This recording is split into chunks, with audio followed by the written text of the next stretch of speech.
everything is free, light, unbounded, lagima.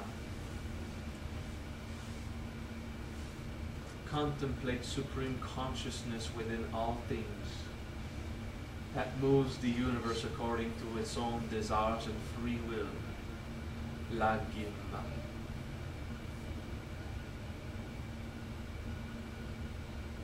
Lagima. Lagima.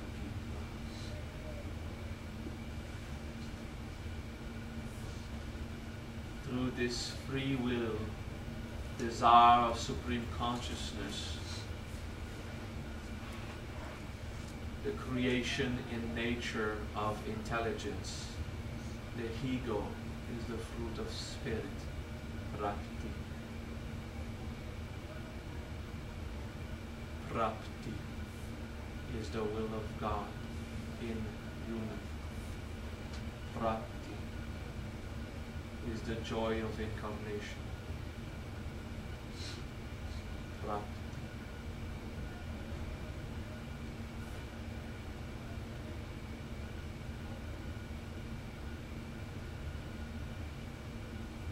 Prapti.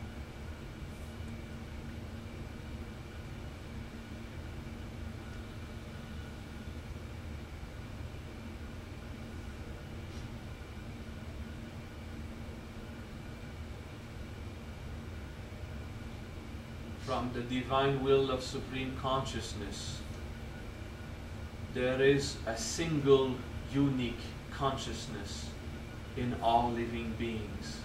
Prakamya. Prakamya. Prakamya. A single consciousness streaming through all living entities, humans, animals, plants, and other. Prakamya. There is a single, unique consciousness through all living things. There is only one God, one consciousness, and it is the same through everything. Prakamya. It is the gaze of the Father. This is the fifth face of Brahma, the single consciousness of all things. Prakamya.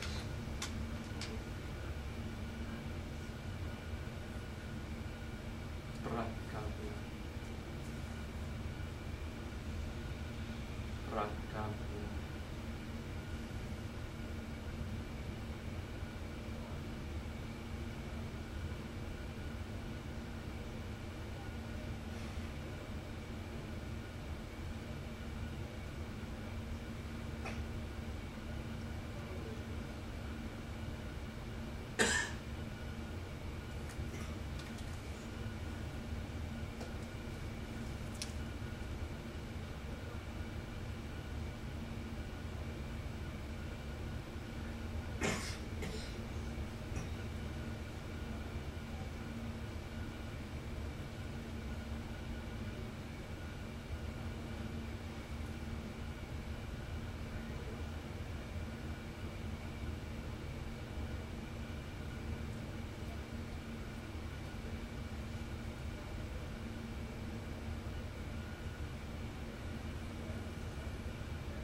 Slow, deep breath.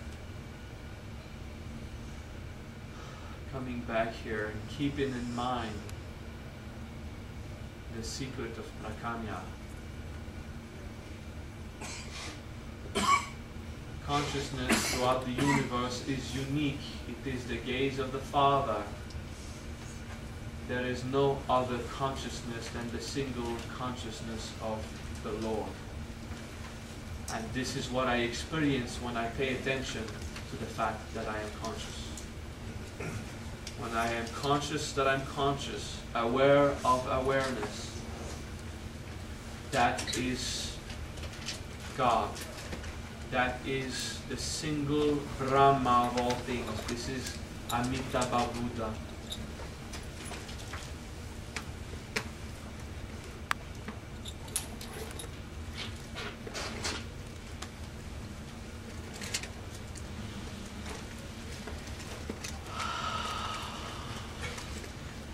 We will need a bit more light, so the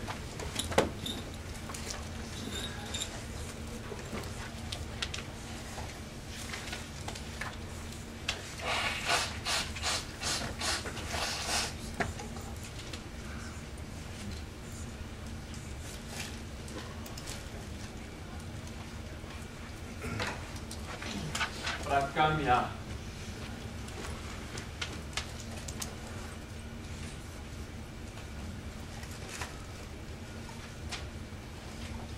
Prakamya means the supreme will.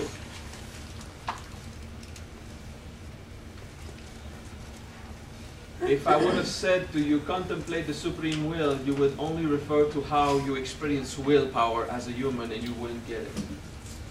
This is why we contemplate the gaze of consciousness is unique, and it is a single stream that flows through all living beings.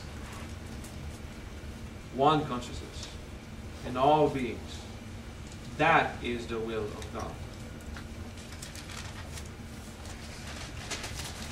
For the divine, simply observing is creating.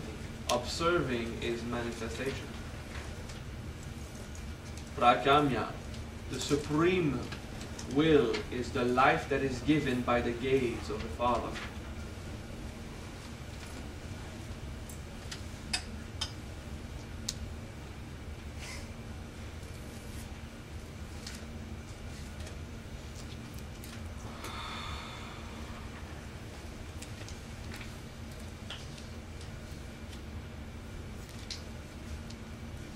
A nice side effect of anima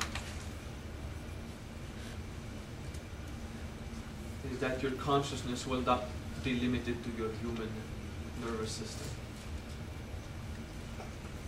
A nice side effect of Mahima is the reach of your consciousness will not be affected by size or distance. Side effect of Garima is to keep your wheels on the road when you drive on icy surfaces. I've tested. Will keep you grounded. Will keep you into a state of expanded consciousness and keep you in your body, so you will not flee. Nice side effect of Lagima is feel less the power of nature on you, because everything is moved according to its own will, according to an authentic desire from within. A nice side effect of Prati, I told you yesterday, it's an immovable will. It's the power to set your mind on something and accomplish everything.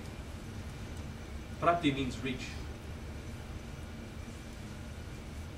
But it is not reach as it is perceived or experienced by a human. Reach, perceived by the soul, is now it's the power. And this is how the soul accomplishes things. Through an ego. Thank you, my ego, for allowing my soul to enact the will of God. Okay? That's the feeling of Prati. Prakamya is unaffected will. It seems to be a bit like Prati, but there's a difference. Prati is to focus and to do it. Prakamya will give you the means. Prakamya will allow you to accomplish everything you want. It's not just the inner motivation, it's the outer manifestation of tools. Because the more you unite yourself with the unique consciousness, and I'll rephrase that for others, the more you stop separating from united consciousness. When you set your will on something, other consciousness will set its will on the same thing, because we're one, and everything will just flow. Prakamya, single consciousness in all things. And the wind, and the breezes, and the animals will just start to gaze at you and say, yes, Lord, what do you want? All nature obeys to God. So when it perceives the single consciousness, that's God. This is how the saints walk, and they say that the tigers dance around them and the snakes will protect them. That's where we get this. If you try to make a snake do what you want, it won't work. That's ego. Just stay united and everything will modulate itself so that you will be in this empowered state. You don't decide, you observe. This is the united consciousness. It'll work out. The nice side effect of, oh, we're not there yet.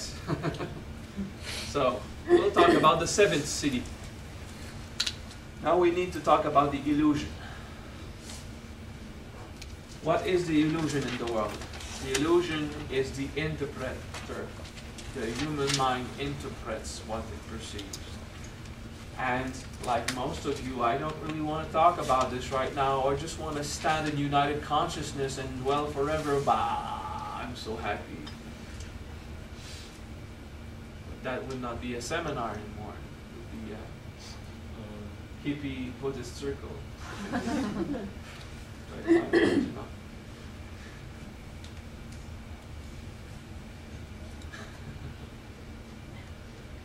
So, breathe. And please drink water. We want to get back here.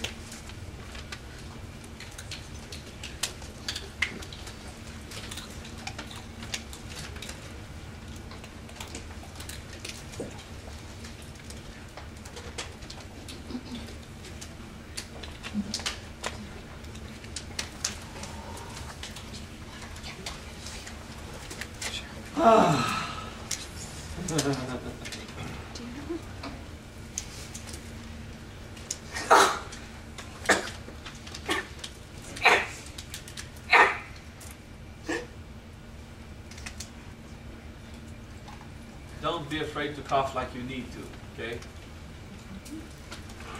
When you're in meditation and you're going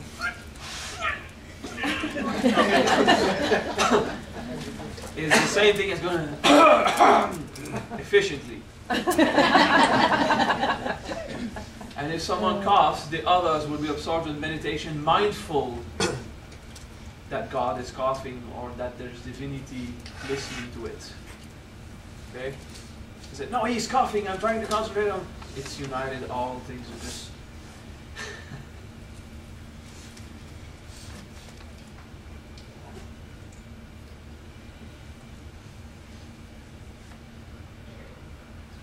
Consider this, if ego is what perceives and interprets,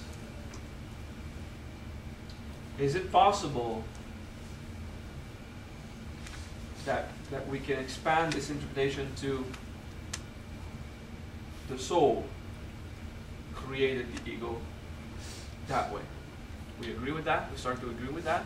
Soul created the ego that way so that it would try to interpret, to understand.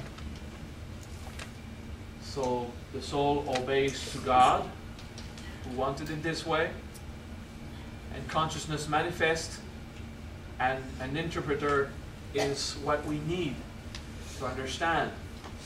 And the illusion is when the interpreter simply does not have enough experience, or wants to become autonomous and separate from God. When the interpreter, the ego, decides, I am not the fruit of spirit anymore. I'm free and unique.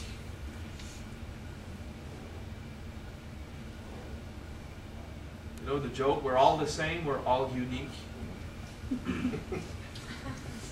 Well, why did we inherit this trait in the ego? Because the ego is a creation of God, and God knows He is almighty powerful. So the ego goes like this. It took in the traits of God. I'm the only one. I'm the best. I'm powerful. You know? And everything should be paying attention to me since I created that. So we just go as egos. Everyone should be paying attention to me. You understand this? When the ego wanted to become autonomous, it still behaved like God.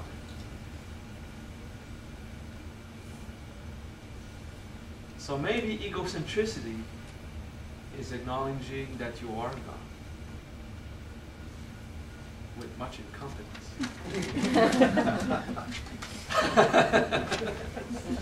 So maybe you would want to think it over. Well, why am I so holy, divinely powerful, and yet there is this unpleasant thing called suffering? And I thought it was going to be pleasure. You know, because what we want to do is produce pleasure. There's a difference between pleasure and happiness, pain and suffering. Pleasure and pain is in the nervous system. Happiness and suffering is in the soul. Okay, you grab that? So by looking forward to pleasure, suffering pops up. What the hell was going on? Ah, we're looking for the lower version, an ancient model of happiness, pleasure. Okay, the human style, happiness, pleasure. And pleasure can only lead us to remember that we have separated ourselves from united self, from God. So if you understand this, that by seeking pleasure and enduring pain, only suffering came out of it. We need to find a balance between pleasure and pain. Pleasure and pain are natural forces. Therefore, they'll balance themselves out. So if you're the kind of people with lots of pleasure, you're going to experience lots of pain. Nature will want to balance itself out. If you're all into the drugs and sexuality and always eating the rich food and stuff like that, maybe someone's going to come and beat you up. Something will happen. You'll break your legs. Something will happen to cause you the equivalent pain. Because pleasure and pain is a natural force. It will want to balance itself out in the end. Because the soul does not see pleasure and pain as bad, but only experiences. Okay? This is why it's nice to have all these little moments of pleasure. Oh, my little pleasure, I'm taking a little sip of my hot chocolate. Have a bit of it, but don't abuse. So no one will come and kick my butt. I'll just wake up with a pain on the hand for a while, you know, because I slept on it. You know, the kind of thing. Just to find a middle line where we hover in a state of, well, that would be a comfortable life. Not too much pleasure, not too much pain. Just find a balance, okay? This entire pleasure and pain thing, that's the world of illusion. That's the things that we take for happiness and suffering. It's pleasure and pain. It's not happiness and suffering. That's the misinterpretation. Okay? That's looking at the real thing, thinking it's the truth. Knowing it can be reality. It's not an illusion. There seems to be a table here with an altar set up and everything. And it's inspiring. And the truth is that the inspiration you get from gazing at it, it's not the matter it's made of. Okay, but there's reality. Okay? And the karma of hitting on this is for you to hear the sound and me to feel it in my knuckles. And that's it. Okay? Why is it that way? Why does it work that way? Because that's how, as divine, we have created it. That means that when we see ourselves as a human, we are enslaved to the rules that we set up for ourselves. Because that's how we, as a united consciousness, before the process of incarnation started, we created nature. So whoever believes himself to be only a natural occurrence is enslaved to the laws that we've planned in nature. This is why nature has power over us. Okay? As you raise your consciousness and remember yourself as the one consciousness, prakanya, one consciousness in all things, you remember that you are the master of illusion.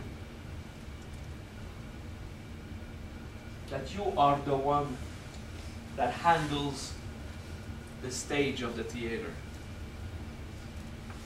Okay? Some of you know the vowels. E in the forehead is manifestation, is the intention. And the SH, like Shiva, the sh is what comes out of your third eye to project itself in nature. Okay? Ish. Okay? Shiva is the manifestation in the universe. Shiva, the Va is fast, okay? If we take our intention in the elevated mind, not the human intention, oh, I hope she'll be there tonight, cook me a good meal and then... Not this intention, no. The holy intention where I gaze and modulate states of reality. The intention that is not expecting, that is not attached, afraid or too ashamed. The intention that is not in the ego. The intention just as it is. E. Shh.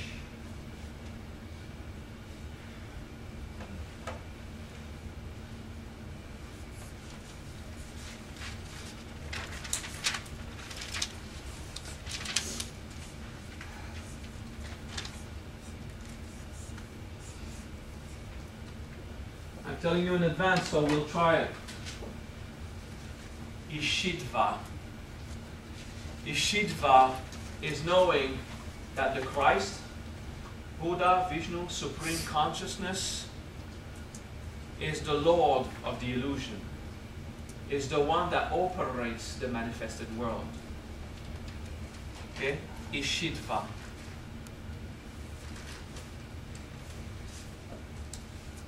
Okay? Self-awareness. Breathe. We will have more time to complete these notes. Breathe and relax.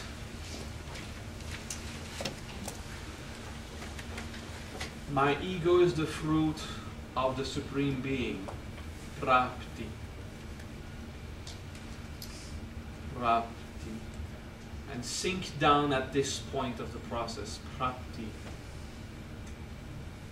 My human is the fruit of Supreme Consciousness. Prapti.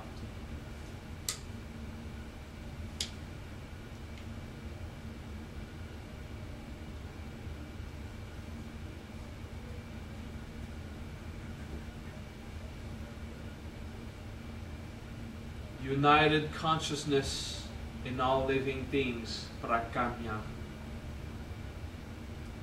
There is a single consciousness in all that lives, prakamya.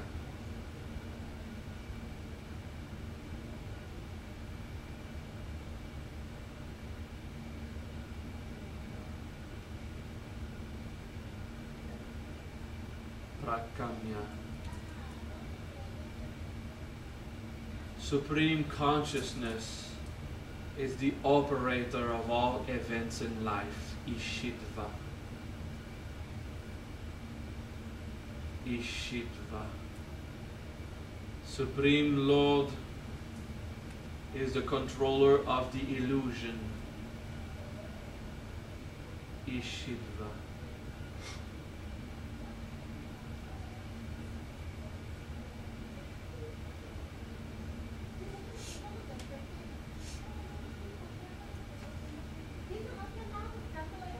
Ishidva. the Lord of the world, the controller of illusion, the decider, the operator is Christ, Vishnu, Buddha, is Shiva.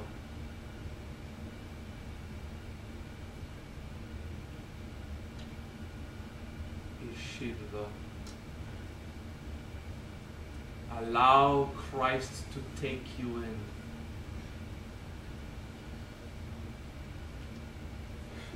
Allow Supreme Consciousness to manage your life. Is Shiva.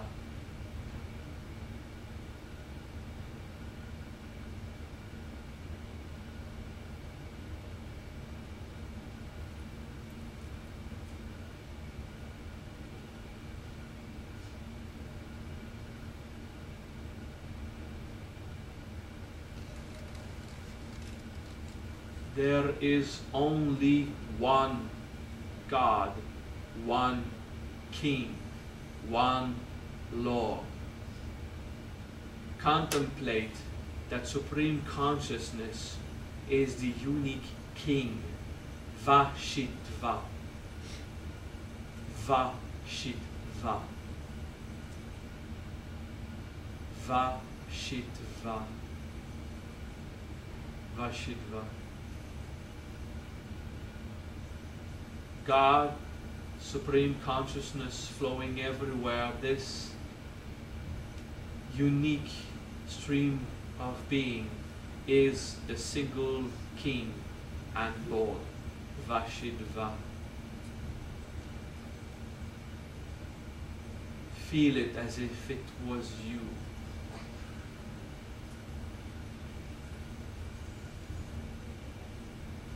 Vashidva. A single united consciousness is the true Lord. Vashidva. Allow it into you. Remember you are made of that. Vashidva.